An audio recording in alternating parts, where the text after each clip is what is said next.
என்னடா இது வாழையில எதுவும் மடிச்சு வச்சிருக்குன்னு பார்க்கிங்களா? இது அல்வாங்க. சாதாரண அல்வா இல்லை, பாசிப்பருப்பில் செஞ்ச சத்தான அல்வா. எப்படி செய்யலாம்னு பார்க்கலாம் வாங்க. கடாயில் 1 கப் பாசிப்பருப்பை நல்லா வறுக்கும் போதே நல்லா வாசமாகவும் இருக்கும், கலரும் மாறும்.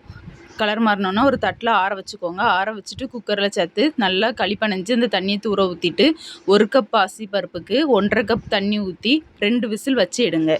பாசிப்பருப்பை பார்த்தீங்கன்னா எந்த அளவுக்கு வெந்து வந்திருக்குன்னு பாருங்கள். இந்த பாசிப்பருப்பை ஒரு தட்டில் ஆற வச்சுட்டு மிக்ஸி ஜாரில் சேர்த்து ஒரு பல்ஸ் விட்டு நல்லா நைஸாக அரைச்சி எடுத்துக்கோங்க.